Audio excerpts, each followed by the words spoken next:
예, 전공음악 프리미엄 강의 오늘 중학교 교과서 마지막 편입니다. 중학교 교과서 마지막 편일 뿐만 아니라 이제 한 주를 남겨놓고 저희 이 길었던 교과서 강의가 지금 마무리돼 가고 있습니다.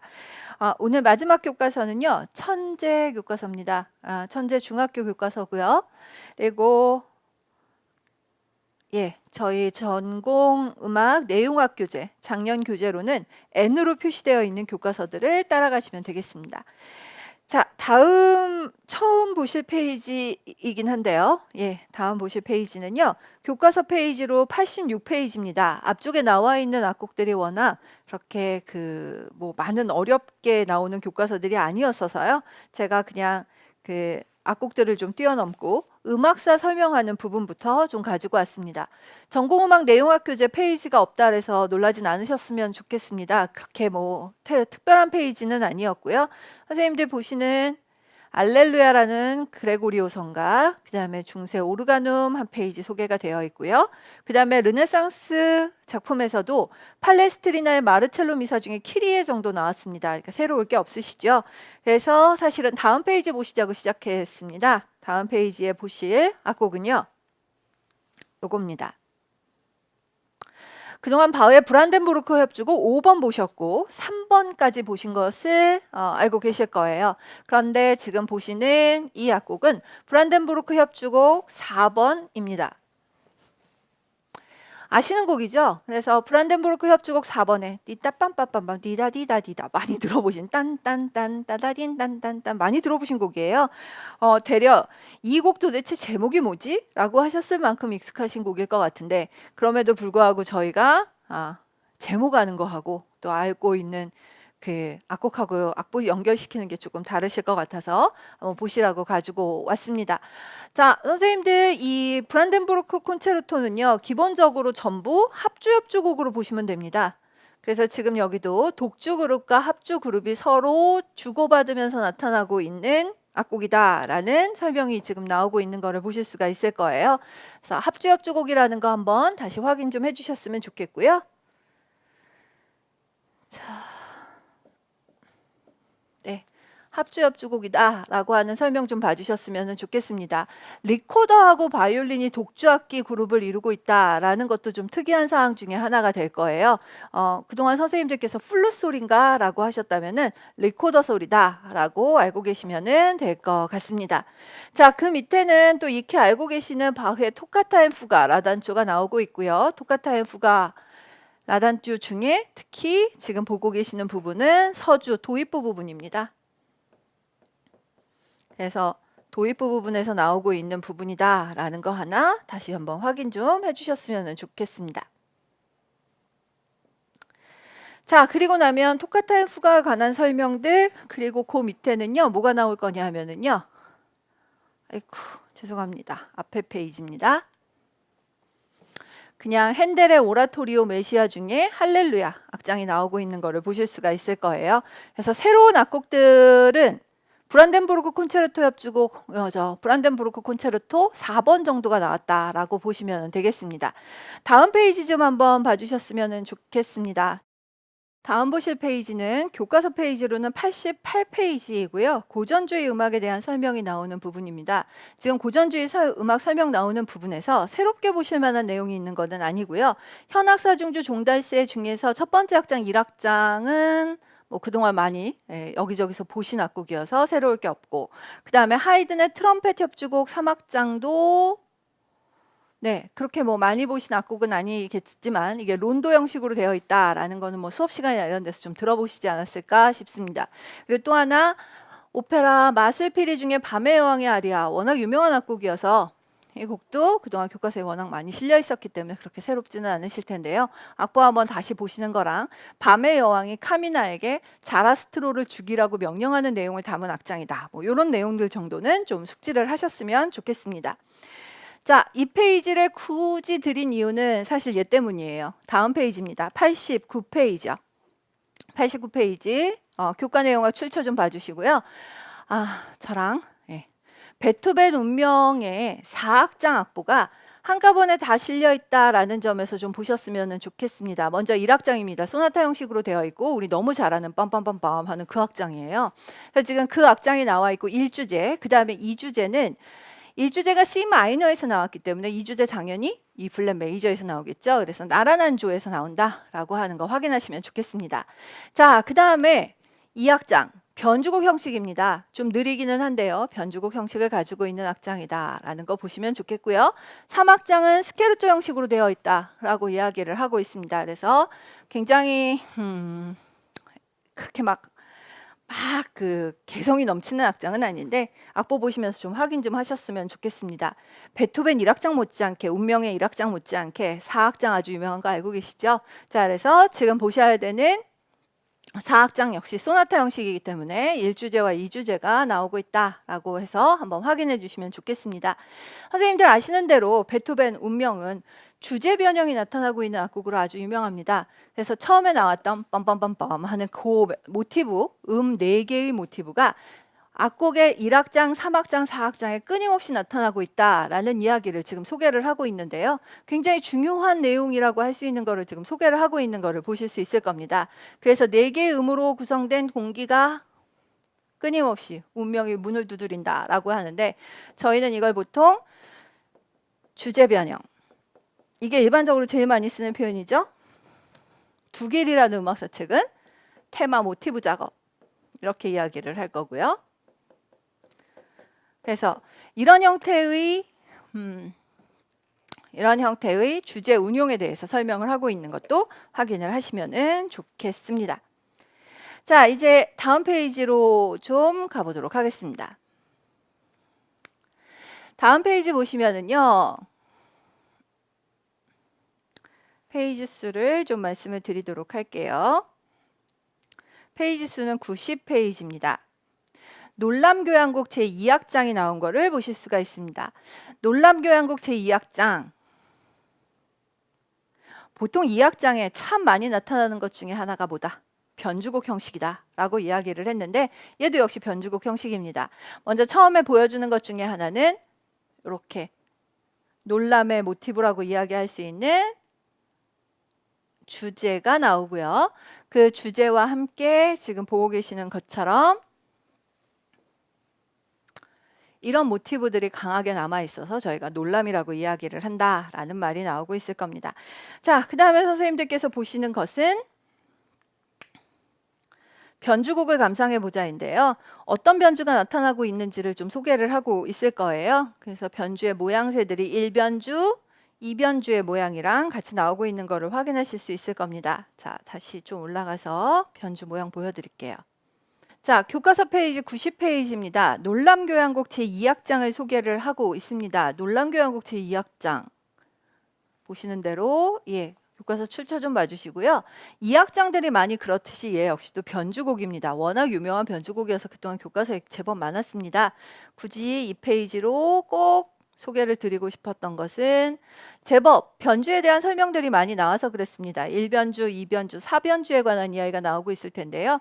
1변주는 지금 보시는 것처럼 원래 주제들이 아래쪽 선율로 깔리고 있는 데 비해서 따라리리라라라 하면서 나오는 장식적인 선율들이 나오고 있다라는 거고요.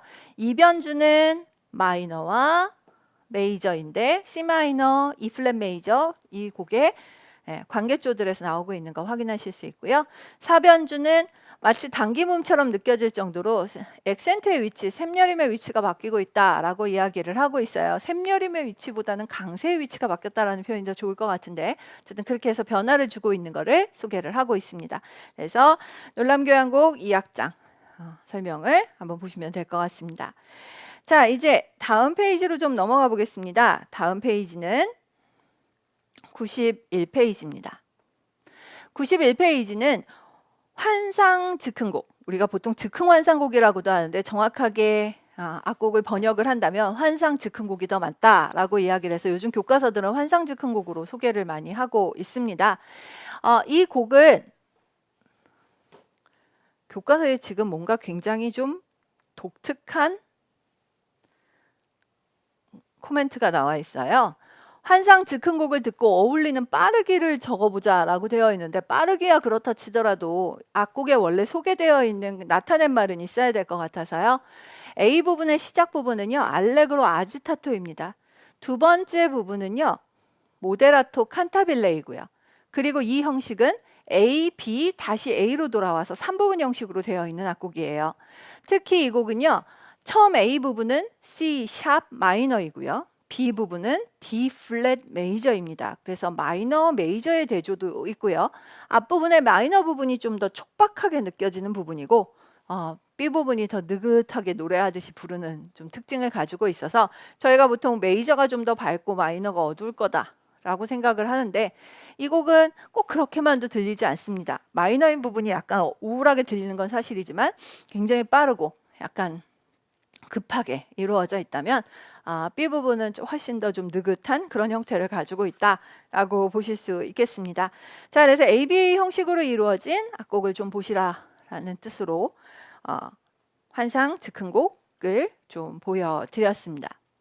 자, 다음 보실 페이지는 92페이지입니다. 92페이지에는 베토벤의 미뉴엣이라는 악곡이 실려 있습니다. 베토벤의 미뉴엣 이렇게 이야기를 하면 그게 무슨 곡인지는 다 아는데 되게 찾기 힘들게 만들어져 있죠. 베토벤이 작곡한 미뉴에트 사장조는 비엔나 미술가 협회의 무도회를 위해서 작곡된 것이었고, 원래 관현악 악보가 있었는데 소실되면서 지금은 독주곡으로 널리 알려지고 있다라고 이야기를 하고 있어요. 오늘 앞에서부터 지금 형식 이야기를 할 만한 악곡들이 많이 나오고 있는데요. 앞에는 그냥 ABA였고 여기는 그냥 ABA가 아니라 이런 걸 뭐라고 부르죠? 복합 3부분. 예, 복합 3부분에 의한 ABA를 보실 수가 있습니다. 지금 선생님들께서 보셔야 될 몇 개의 부분이 있는데요. 먼저 미뉴엣이 하나 있습니다. 그리고 여기 트리오라는 부분이 있고요. 그 다음에 다카포 알피네라고 이야기를 했는데, 다카포 맨 앞으로, 그 다음에 알피네라고 이야기했으니까 여기까지. 그러니 결국은 지금 A라고 말하는 미뉴엣과 B라고 하는 트리오와 다시 A라고 하는 미뉴엣으로 돌아오면서 크게 세 부분을 이루고 있을 거예요. 그런데 이제 선생님들께서 한번 보셔야 될 게 있겠죠? 먼저 미뉴엣 부분을 한번 보도록 하겠습니다. 이 미뉴엣 되는 부분을 보시면, 자, 띠람 빰빠밤 이렇게 해갖고 하나 악구가 시작이 돼서 하나 끝나고 있고, 그 다음에 솔라 시라 시라 시라 시 하면서 부분이 시작이 됐었어요. 그래서 전체 이 부분, 첫 번째 도돌이표 있는 부분까지도 하나의 작은 A 부분을 형성한다라고 이야기를 할 수 있습니다. 선생님들 헷갈리실까봐 제가 그냥 X라고 한번 표시를 해볼까요? 제 마음대로. 그 다음에 도돌이표 다음 부분을 한번 볼까요? 따람 빰빰빰빰 하면서 시작되는 이 부분이요. 이 부분은 처음에 악구가 하나 여기까지 만들어진 다음에 다시 솔라 시라 시라 시라 시 하면서 지금 보시면 여기서부터 여기까지의 내용이 다시 여기서부터 여기까지로 거의 비슷하게 반복되는 것을 보실 수가 있어요. 그렇다면 이 악곡은 저희가 뭐라고 불러도 가능할까요? 순환 2부분 형식에 가깝다, 2부분 형식이다 라고 이야기를 할 수 있을 겁니다. 자, 그래서요, 이렇게 순환 2부분 형식에 가까운 악곡이기 때문에 지금 교과서 아랫부분을 제가 조금 확대를 해서 보여드릴게요. 제제곡을 듣고 ABA 형식을 구별하여 그 특징을 설명해보자 라고 이야기를 하고 있습니다. 그래서 A 부분이 여기 보시면 A 플러스 B 혹은 A 플러스 B 플러스 C 하는 형태라고 하는데, 사실 여기 A 플러스 B 플러스 C보다는 압도적으로 A 플러스 B 플러스 A가 많습니다. 그리고 여기도 C 플러스 D 혹은 D 플러스 E 플러스 F라고 되어 있는데, D 플러스 E 플러스 다시 T 이런 경우들이 훨씬 더 많고요. 자, 그래서 앞에 것들이 다시 반복이 되면서 지금 하려는 이야기는 이게 이 부분이거나 아니면 다시 3부분의 형태를 가지고 있을 거다.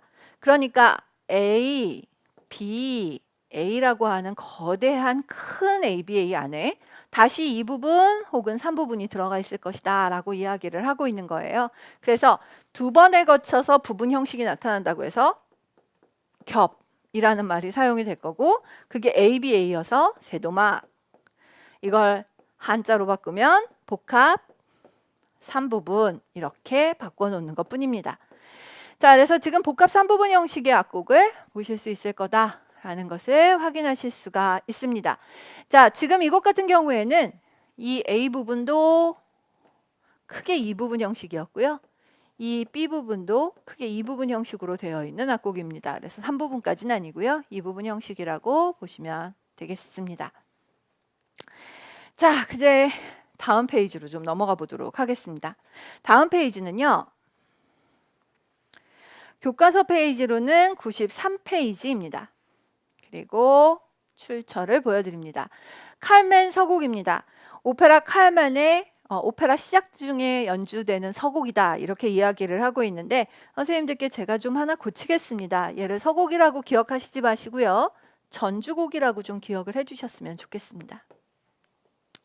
왜냐하면 작곡가가 붙인 이름은 오버초가 아니고 심포니아도 아니고 프렐루드였습니다. 그래서 프렐루드라고 기억을 해놓으시면 훨씬 더 좋을 것 같아요. 자, 그러면은요. 오늘 드린 프린트 한번 봐주시죠. 오늘 선생님들께 드릴 프린트에는 제가 오른쪽 가로로 프린트를 넘겨서 이 곡의 전체 형식을 좀 보여드리려고 가지고 왔습니다. 특별히 그렇게 크게 어려우실 내용은 아니고요.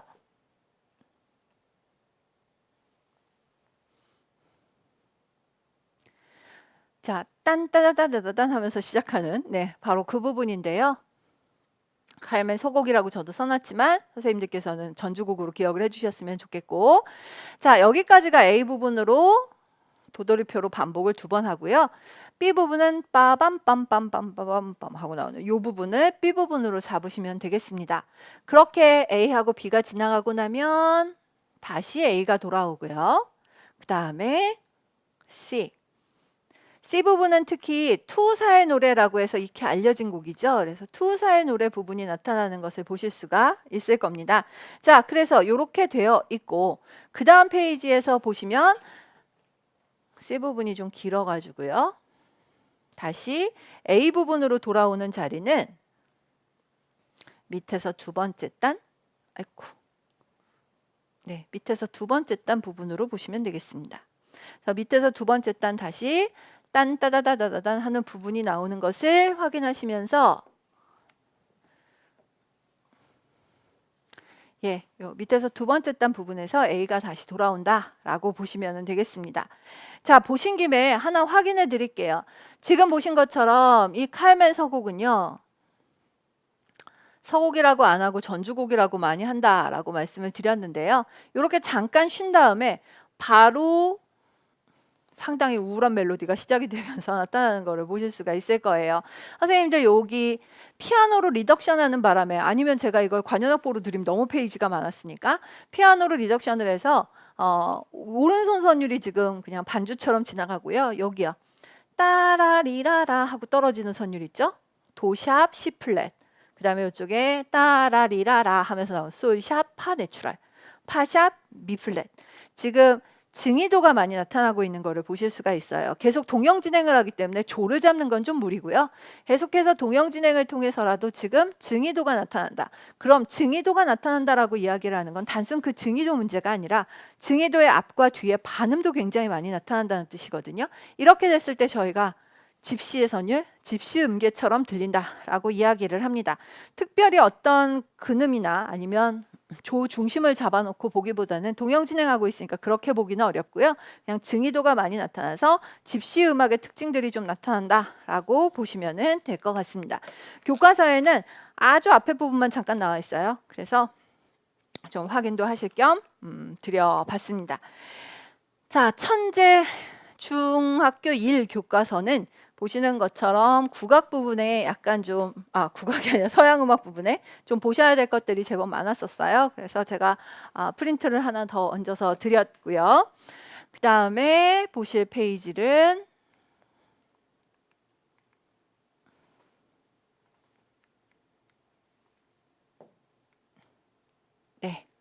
다음 보실 페이지는 105페이지입니다. 교과서 105페이지 지금 보여드릴 페이지는 국악성악의 갈래라고 하는 걸 드렸어요. 국악성악의 갈래. 뭐 때문에? 라고 하시면 선생님들 지금 이 페이지에서 보여드릴 거요. 요거예요. 사실 우리 그동안 교과서 보시면서 좀 안 보인 장르가 하나 있었을 텐데요. 잡가입니다. 그동안 좀 유독 잡가에 대한 설명들이 없었다라는 거를 혹시 신경 써서 보셨을지 모르겠습니다. 지금 보시면은 잡가는 서울에서는 12잡가가 있고 휘몰이 잡가가 있고 뭐 이렇게 이야기를 하고 있습니다. 서도와 남도 지방에는 좌창과 입창이 있고 그리고 민요 명창들이 부르는 통속 민요까지 포함한다라고 이야기를 하는데 교과서가 지금 설명 굉장히 다방면으로 하고 있는 것을 보실 수가 있을 거예요. 실제로 민요 명창들이 부르는 통속 민요를 잡가로 포함시키는 경우들이 상당히 많습니다. 예, 그래서 경기도 민요도 그렇고 남도도 마찬가지인데 잡가라고 부르는 악곡들은 민요하고 동의어로 사용되는 경우들이 상당히 있습니다. 그렇지만 저희는 포함시키는 경우도 있다 정도로만 기억을 하시면 좋겠고 서울, 경기 쪽에 12잡가라고 이야기하는 거는 좌창이고요. 그 다음에 당연히 입창도 있고요. 지금 교과서가 설명을 좀 하다만 듯하여 잠깐 적겠습니다. 휘몰이 잡가 이렇게 세 가지 정도로 나눌 수 있습니다. 서울 지역과 경기 지역의 잡가로부터 크게 영향을 받은 잡가가 서도 잡가이지요. 그래서 네, 여기다 그냥 적어도 되겠죠? 서도 잡가는 좌창이 있고 앉아서 부르는 입창까지 있습니다. 특히 입창은 아주 제목까지도 비슷한 경우들이 많다라고 이야기를 하고요. 남도 잡가는 상대적으로 발전을 덜 했죠. 왜 발전을 덜 했는지 기억하십니까? 남도 작가가 발전을 못한 이유 중엔 판소리가 크게 기여를 합니다. 판소리가 워낙 대중들한테 인기가 있고 많이 발달을 하다 보니까 잡가가 좀 주춤했다라고 이야기를 합니다. 남도 잡가는 좌창이 없습니다. 입창만 있습니다. 그 입창곡들 중에 선생님들 아실 만한 보렴이나 화초사거리 같은 악곡들은 지난주에도 수업을 했었습니다. 보렴이나 화초사거리가 있고 그 다음에 성주풀이나 육자배기 같은 악곡들은 바로 이런 곡들이 그 좋은 예가 될 텐데요. 잡가로 처음에 분류가 되었지만 사람들이 좀 더 쉽게 부르기 시작을 하면서 어디로? 민요에 포함이 되었다라고 이야기를 합니다. 자, 가야금 병창하고 가곡은 새로울 게 별로 없으실 것 같아서 그동안 저희 교과서에서 조금 덜 보신 잡가가 지금 소개가 되고 있어서요. 그 잡가를 좀 보여드리려고 말씀을 드렸습니다. 자, 그러면 이제 다음 페이지로 좀 넘어가 보도록 하겠습니다.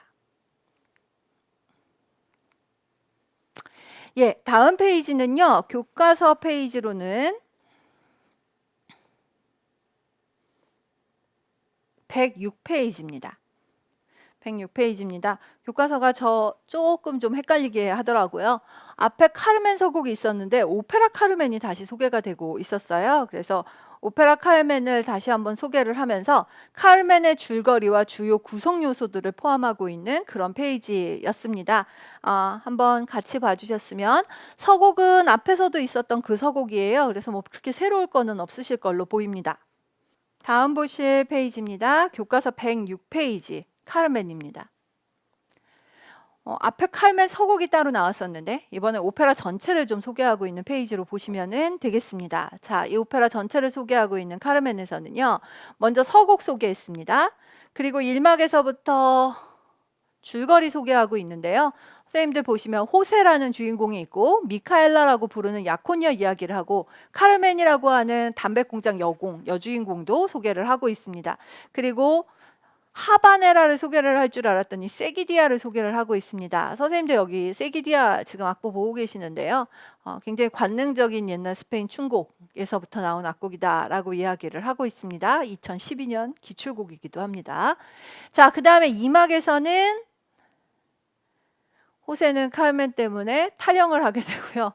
그래서 국경지대에서 무슨 밀수꾼 이런 사람들하고 같이 좀 지내게 됩니다. 살짝 호세한테 좀 실증을 느끼고 있는 카르멘 앞에 투사가 나타나죠. 그래서 투사의 노래가 지금 두 번째 악곡으로 소개가 되고 있는 것을 보실 수가 있을 겁니다. 그래서 2막의 악곡으로 투사의 노래가 나오고 있고요. 자, 그 다음 악곡을 좀 보신다면은요. 이게 다른 교과서에는 좀 없는 악곡이 하나 소개가 되어 있죠. 미카엘라의 노래입니다.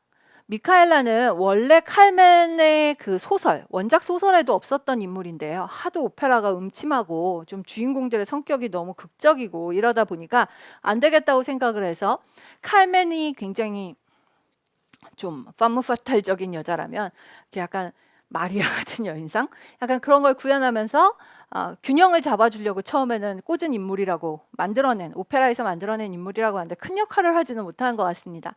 레시타티브여서 너무 사실 그렇게 개성 있는 선율 아닌데 미카엘라의 선율이 하나 들어있습니다. 악보랑 한번 좀 봐주셨으면 좋겠습니다. 사막에서는요. 호세와 까르멘의 이중창 이 마지막으로 소개가 되고 있고요. 선생님도 오페라 줄거리하고 관련돼서 시험 문제도 제법 많이 나왔고 악보 많이 물어보고 하니까 한번 좀 봐주셔야 될 악보가 봐주셔야 될 내용이 아닌가 싶습니다. 자, 그래서 그걸 한번 확인을 해주시면 좋겠습니다. 이 페이지 아래쪽에는요.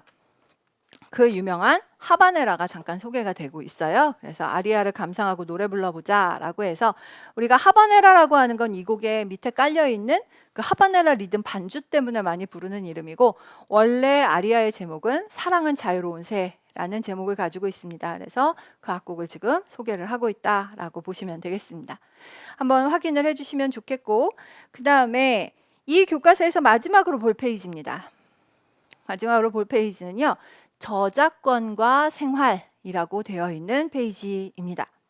저작권과 생활이라고 해서요. 한번 좀 읽어보셨으면 좋겠는데요. 저작권은 소설이나 시, 음악, 미술 등 법이 보호 대상으로 정하고 있는 저작물을 창작한 사람이 법이 정하고 있는 일정한 방식으로 그 창작물을 다른 사람이 이용하는 것을 허락하거나 금지할 수 있는 권리를 말한다 라고 이야기를 하고 있습니다. 저작권과 관련된 나의 지식 정도를 알아보자 라고 하면서 아래쪽에 나의 저작권 지식은 이라고 나온 것을 보실 수가 있습니다.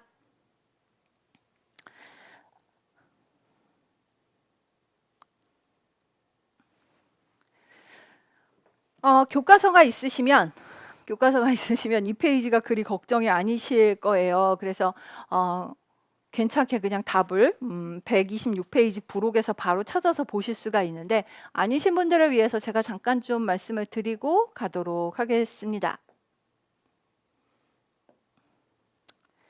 동물을 그린 그림도 저작물이라고 할 수 있을까? 여기서 말하는 것은 동물의 초상권 같은 거 이야기하는 거예요.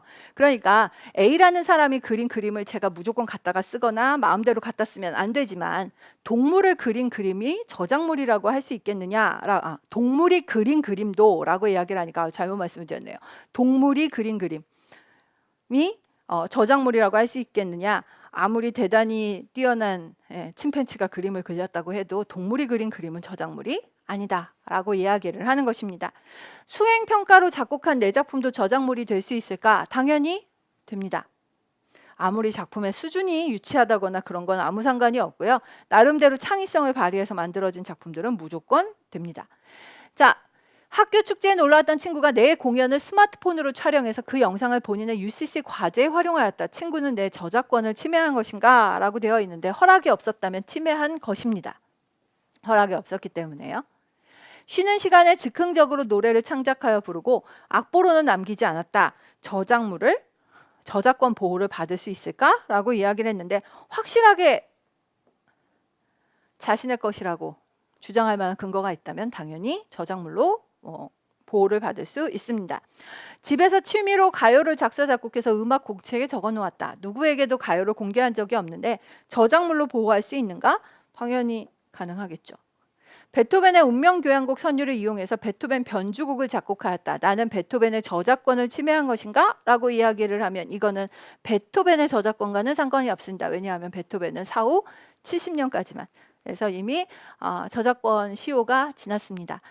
이런 부분들 때문에 저희가 클래식 음악을 많이 샘플링을 하게 되는데요. 적어도 연주자가 아니라 작곡가의 저작권에 관해서는 사후 70년이 지나고 나면 보호를 하지 않기 때문이다 라고 보시면 되겠습니다. 자, 그 외에도 옆에 페이지에서도 관련된 이야기들이 좀 나오고 있을 텐데요.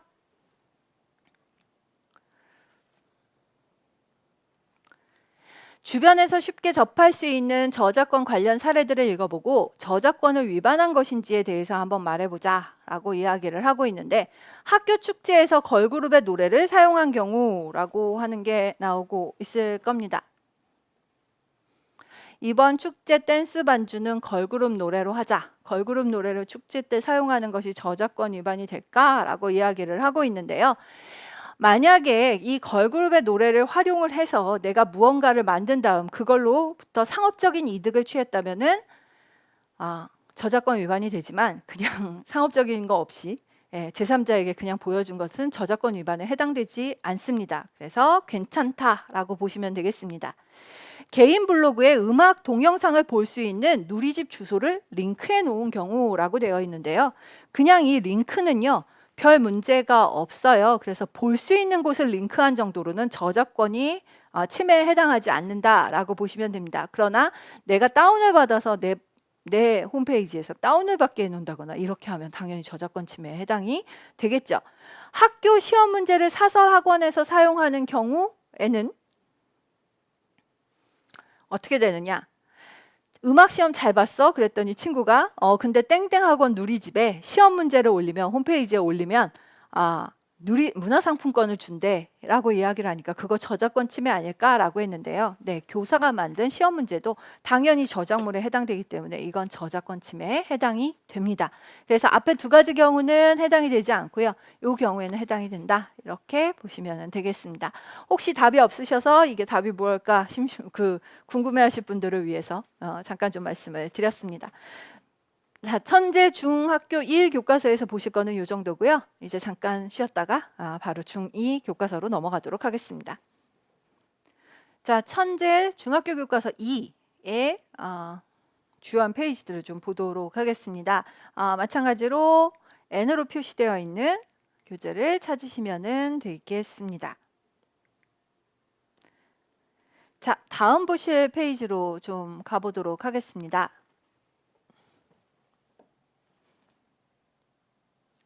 다음 보실 페이지는요, 교과서 페이지로는 37페이지입니다. 교과서 페이지로는 37페이지고요. 사실 뭐 대단한 일이 있어서 이 페이지를 보시자라는 건 아니고, 선생님들 나눠드린 프린트에 제가 링크 몇 개 걸어놨을 겁니다.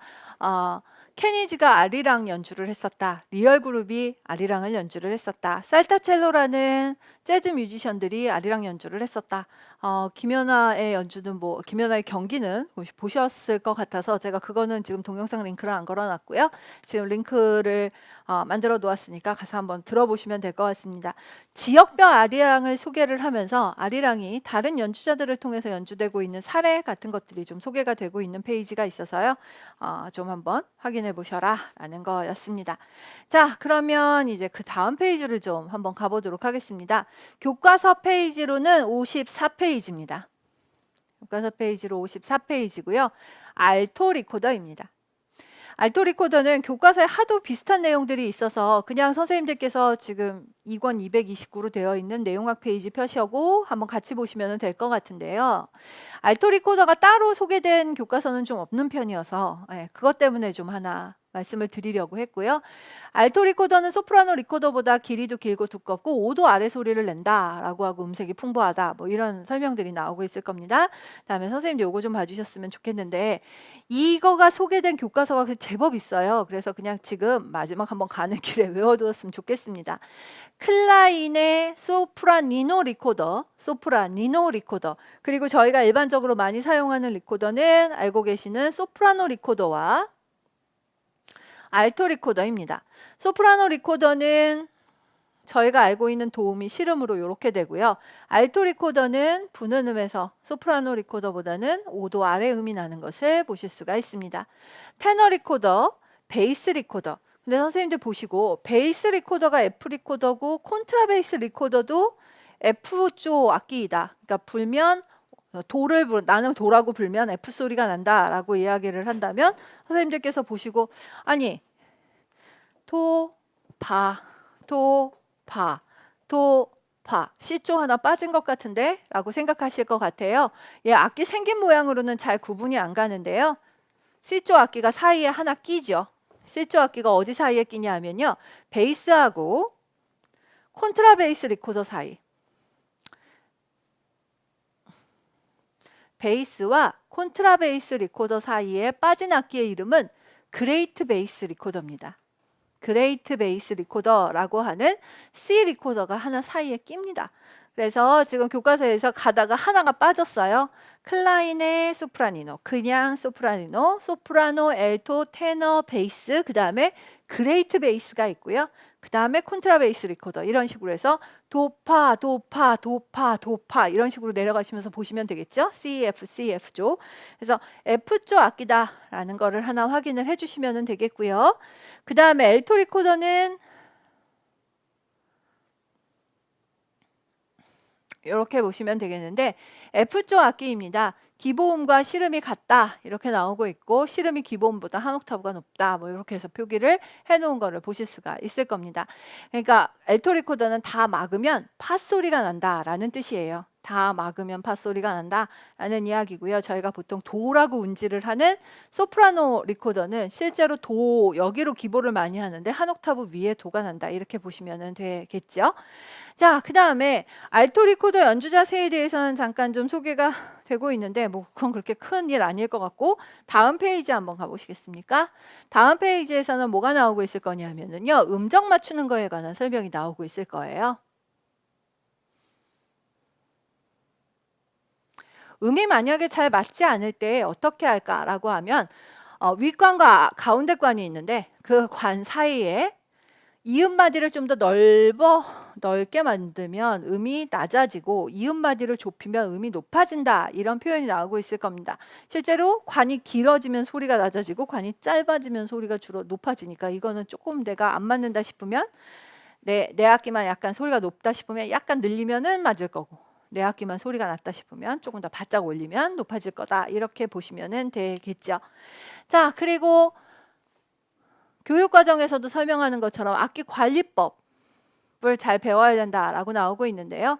리코더관을 돌려서 분리한 다음에 천에 끼운 봉을 활용을 해서 습기를 제거해라 라는 뭐 그냥 뻔한 이야기지만 교육과정에서 제시하고 있는 것들을 맞추면서 나오고 있는 것도 확인하실 수 있겠습니다. 그래서 그 정도 알토 리코더를 단독으로 다뤄놓은 교과서다라는 점에서 한번 봐주셨으면 좋겠습니다. 다음 골라놓은 페이지는요. 88페이지입니다. 88페이지 낭만주의 음악을 소개하고 있는 페이지를 좀 보실 수가 있습니다. 자, 그래서 처음 보시는 악곡들 아니거든요. 베를리오즈의 환상교향곡 중에서 2악장 무도회라고 되어 있는 거 보시면 될 것 같고요. 선생님들께서 왈츠라는 뜻이죠. 왈스라고 해서요. 그래서 왈츠풍이라고 하니까 무도회풍이라고 해서 보시면 될 것 같고 그 다음에 쇼팽의 녹턴 오른손에는 굉장히 여유롭고 융통성 있는 선율이 나타나고 있고 왼손은 넓은 음역에서 연주가 된다라고 하는 일반적인 설명할 수 있는 페이지. 그래서 녹턴이 악곡이 소개가 되고 있는 것을 보실 수가 있습니다. 죄송합니다. 아직 기계가 좀 익숙치가 않아서요. 자, 그 다음에 슈만이 나오고 있는데요. 예술가곡 헌정이라고 하는 곡이 다시 나오고 있습니다. 헌정은 전조 때문에도 그렇고 좀 많이 보는 악곡이니까 한번 좀 다시 확인을 하시면서 좀 봐주시면 좋을 것 같습니다. 다음 페이지 넘어가겠습니다. 다음 페이지는 베르디의 라트라비아타 중에서 악곡들이 좀 소개가 되고 있는데요. 라트라비아타 중에 나오는 축배의 노래 같은 악곡은 뭐 워낙 많이 보신 악곡이라서 그렇게 대단하게 뭐 보이시거나 그러지는 않을 거예요. 뭐가 새롭다거나 그럴 거는 없으실 것 같고요. 그다음에 지금 선생님들께서 보실 악곡이 밑에 있는 곡이었으면 좋겠어요. 바그너의 악극 니벨룽겐의 반지 중에서 발퀴레의 기행이라고 하는 악곡을 지금 보고 계시는데요. 니벨룽겐의 반지라는 곡을 좀 기억을 하시죠? 니벨룽겐의 반지 이야기를 좀 해볼까요? 바그너의 음악극 중에 아주 대표적인 작품입니다. 총 4부라고 이야기를 하는데 나흘에 거쳐서 공연이 되는 것을 알고 계실 겁니다. 첫째 날 라인의 황금이라고 하는 곡을 공연을 하고요. 2부가 발퀴레, 3부는 지그프리트,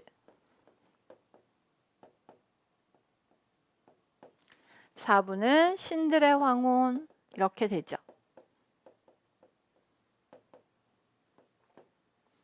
그 중에 발퀴레라고 하는 두 번째 날 공연이 되는 바로 그 악곡이 소개가 되고 있습니다. 발퀴레의 기행인데요. 선생님들께 프린트를 드렸고 프린트 다음 페이지 좀 넘어가 보시겠습니까?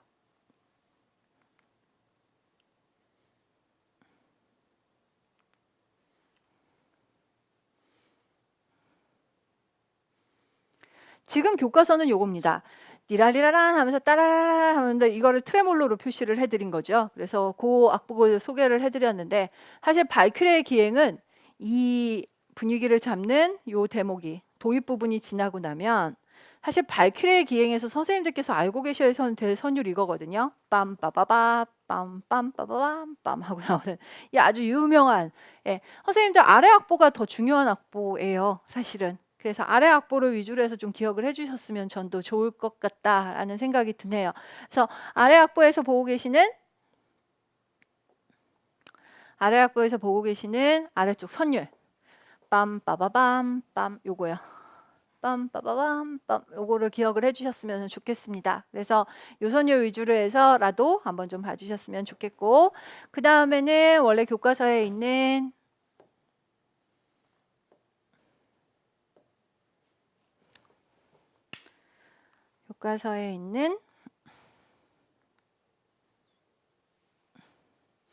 호두까기 인형 중에서 꽃의 왈츠 뭐 많이 보신 악보 그래서 요 정도 악보 한번 확인해 주시면 될 것 같습니다. 자, 다음 페이지는요. 국민악파 음악입니다. 그래서 국민악파를 모를 거 없을 것 같은데 라고 하셔서 보시면 되는데 90페이지 좀 교과서 90페이지입니다. 그래서 좀 봐주시면 될 것 같고요. 몰다우가 잠깐 소개가 되고 있는 거를 보실 수가 있을 거예요. 몰다우를 좀 소개를 몰다우 체코에 흐르는 강 요거는 됐고 그동안 조금 덜 보신 거 그리그의 피아노 협주곡 A 마이너 첫 도입부를 좀 보고 계십니다. 원래 협주곡이라고 하면 오케스트라가 먼저 연주를 시작을 하는 데 비해서 이 곡은 아주 당당하게 피아노가 앞부분부터 주제를 아주 화려하게 연주를 하는 것이 특징이다라고 이야기를 하고 있어요. 요게 책들마다 조금 얘기가 다른 부분인데요. 어떻게 다르냐라고 하면 어떤 사람들은 그리그의 피아노 협주곡은 굳이 민족주의에다 넣어서 설명할 필요가 없지 않느냐. 이건 세계적인 피아니스트이자 작곡가였던 그리그가 자신의 어떤 피아니스트로서의 역량을 보여준 작품이다라고 말해요. 근데 지금 여기 교과서에서는 모국에 대한 그리그의 사랑이 담겨져 있고 노르웨이의 전통 무곡 리듬과 민속악기의 음색을 모방한 가락이 잘 나타난 악곡이다라고 이야기를 하고 있어서 이거는 사람마다 해석하는 것이 조금씩 다르므로 그냥 선생님들께서 굳이 페르긴트가 기억이 안 나셔서라면 모르지만 만약에 그리그의 민족주의 작품 써야 된다고 이야기를 한다면 페르긴트가 1번이고요. 피아노 협주곡을 1번으로 내놓으시진 않으셨으면 좋겠습니다. 이건 보는 사람들마다 조금 다른 이야기를 할 거다라고 보시면 됩니다. 자, 이제 그 다음에 보여드릴 악장은요. 학문, 예술과 융합하는 음악이라고 하면서 나오는 악장일 겁니다. 그래서 현대에 관련된 소개를 하고 있는데요. 과학과 음악과 미술이 함께하는 것이라고 해서 리게티의 분절법이라고 하는 아티큘라치온이라고 하는 작품을 보여주고 있습니다. 이 작품은 과학적이죠. 일단 컴퓨터 음악이고요. 그래서 스피커 배치와 음을 만드는 과정 모두가 다 굉장히 과학적인 과정을 통해서 만들어져 있습니다. 그리고 이 악보는 말 그대로 청취용 악보입니다. 즉 이거는 듣는 사람의 이해를 돕거나 이 작품에 대한 느낌을 적어 놓은 악보이지 이대로 연주를 하는 악보는 아니거든요. 그래서 미술과 음악, 과학이 결합된 악보이다. 이렇게 이야기를 하고 있습니다. 자, 그 다음에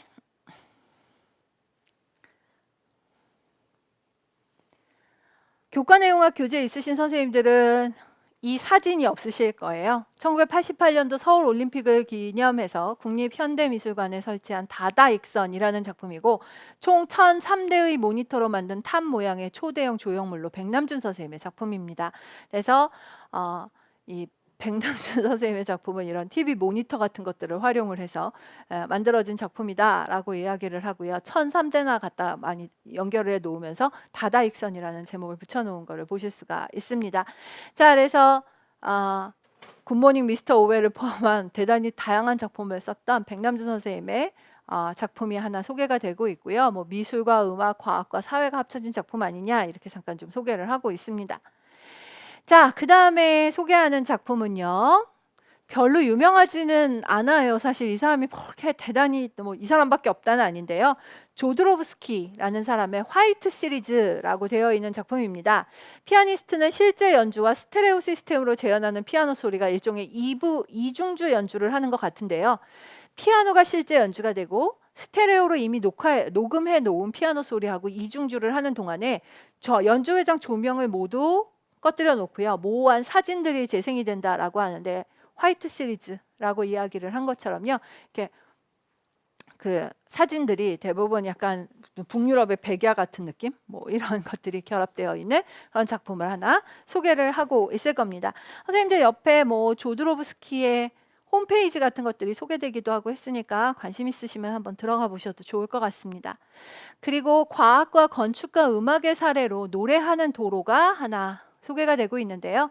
이거는 전자음악 관련된 부분에서도 가끔 이야기가 되는데 강원도 정선의 리조트 입구 부분에 산 위에서 부는 바람 시원한 바람 이런 노래를 가지고 이거를 그 도로에다가 홈을 팠어요. 그래서 자동차가 지나가면 그 바퀴가 마치 LP판에 홈을 지나가는 바늘처럼 이렇게 읽어나가는 형태거든요. 그래서 저도 지나가 봤는데 아주 조가 잘 맞지는 않는데요. 미솔 도솔 이러면 미솔은 맞았는데 도솔은 다른 조고요. 약간 약간 안 맞아요. 이게 아마 똑같은 속도로 잘 가면 뭐 맞춰질지 모르겠는데 약간씩 음정은 안 맞는. 어쨌든 아주 재밌게 과속을 이게 거의 과속 방지턱이나 다름없겠죠. 도로에다 홈을 파놨으니까. 그리고 굉장히 구불구불한 도로에 패어져 있어서요. 지나가면서 소리가 들려서 상당히 재밌습니다. 그래서 과학적인 원리, LP판을 바늘이 스크래치하는 것 같은 원리라고 보시면 되겠습니다.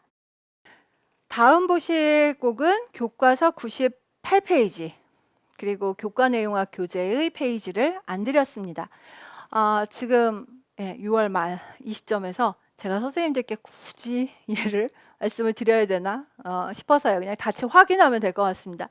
모차르트 세레나데 13번, 퀘엘 525번은 우리가 흔히 아이네 클라인의 나우트 무지크라고 부르는 악곡입니다. 원래 세레나데는 연인의 창가에서 부르는 노래 뭐 이렇게 이야기를 했지만 고전주의 시대에 특히 현악 합주로 소규모 실내 악곡을 이야기를 했고요. 이런 경우 세레나데라고 부르는 음악과 디베르티멘토는 아무 차이를 보이지 않습니다. 그리고 이 악곡은 세레나데라고 이름은 붙였는데요. 사실 모차르트가 썼던 교향곡 형식이나 뭐 이런 것들하고 크게 다르지 않아서요. 1악장에는 소나타 형식이 나오고 있습니다. 그래서 선생님들께서 지금 1주제하고 2주제 멜로디를 보실 수가 있습니다. G 메이저에서 1주제, D 메이저에서 2주제. G 메이저의 1주제는 빰, 빠빰, 빠빰, 빠빰, 빠빰, 깡충깡충 뛰면서 위로. 그 다음에 2주제는 따레란 땜, 빰빰빰. 순차 진행하는 하행하는 선율 이런 식으로 조성도 바뀌지만 성격도 바뀐다 이런 이야기를 할 수 있습니다. 자, 그래서요 지금 선생님들께서 보시면 작년 시험 보셨던 선생님들이라면 정말 깜짝 놀라시겠죠? 요 모양 그대로 시험에 나온 거잖아요. 요 모양 그대로 시험에 나왔습니다. 그래서 제시부에서는 1주제가 G 메이저면 2주제는 D 메이저로 올라가서 조성이 잡히고요. 재현부에서는 1주제가 G 메이저면 2주제도 G 메이저여야 되기 때문에 악곡이 같은 조에서 만들어지느라고 5도 아래에서 생기고 있는 것을 보실 수가 있습니다. 그리고 발전부는 음악에서 만들어졌던 요소들, 기존에 이미 줬던 1주제, 2주제 등등의 요소들이 그냥 같이 갈 수도 있고 아니면 새로운 요소를 집어넣을 수도 있는데요. 지금 여기서 특히 1주제하고 닮은 도입 부분을, 발전부의 도입 부분을 악보로 준 것을 보실 수 있습니다. 자, 그래서 소나타 형식을 아주 잘 설명을 하고 있어서 그거 보시기에는 좋을 것 같습니다. 교과서 100페이지로 가겠습니다. 교과서 100페이지에는 거신의 랩소디인 블루가 나온 것을 보실 수가 있을 거예요. 선생님들 요것도 특별히 출처 드리지 않았습니다. 랩소디인 블루는 거신의 1924년도 작품이고 재즈 기법이 사용된 가운데 피아노 협주곡의 형식을 또 따르고 있는 것을 보실 수가 있습니다. 악기 편성은 피아노 협주곡과 같이 나올 거고요. 1주제와 2주제를 주의 깊게 감상해보자 라고 이야기를 하면서 1주제 앞부분 그리고 2주제 나오는 부분을 좀 소개를 하고 있습니다. 그리고 블루노트와 블루 스케일을 소개를 하고 있는 것을 보실 수가 있을 겁니다. 말씀 안 드려도 될 것 같죠? 예, 요즘 되셨으면 이제 많이 보신 악곡일 것 같아서요. 이거는 좀 그 정도 말씀만 드리고 지나가도록 하겠습니다. 자, 그 다음에 보실 페이지는요. 이 페이지인데 이거 역시도 제가 내용학 출처 안 드렸습니다. 104페이지입니다. 교과서로는. 뭐 때문에 이 페이지를 또 잠깐 세웠느냐 하면은요. 미디와 컴퓨터 음악을 소개를 하는 페이지입니다. 그래서 미디라고 하는 것은 뮤지컬 인스트루먼트 디지털 인터페이스의 약자여서 컴퓨터와 전자음악, 전자악기들 간의 디지털 신호체계의 표준이다라는 이야기하고 있는 걸 보실 수 있고요. 밑에 가상악기가 나왔는데 이게 잘 없는 거였잖아요. 가상악기에 대한 설명들이. 그래서 컴퓨터상에서 가상으로 악기들을 구현할 수 있도록 만들어서 컴퓨터를 통해 거의 실제 악기 소리에 가까운 드럼, 기타, 건반악기 등등이 나타날 수 있다라는 이야기하고 있는 페이지, 가상악기 때문에 잠깐 세우고 보여드리는 거다라고 보시면 되겠습니다. 자, 그 다음 페이지도 내용학 출처는 안 드렸는데요. 저랑 한번 마지막 확인하신다라는 차원으로 좀 보셨으면 좋겠습니다. 유네스코 인류 무형 문화유산이라고 되어 있는 지정하는 문화재들은 보편적이고 뛰어난 가치를 가진 문화유산의 발굴과 보호, 보존을 위해서 우리 문화유산이 지금까지 총 11건이 보존되어 있다라는 이야기를 하고 있을 것이고요. 그래서 자, 너무 여러 군데 페이지들이 있었기 때문에 굳이 출처 안 드려도 될 것 같아요. 종묘제례악, 판소리, 강릉 단오제, 강강술래, 그리고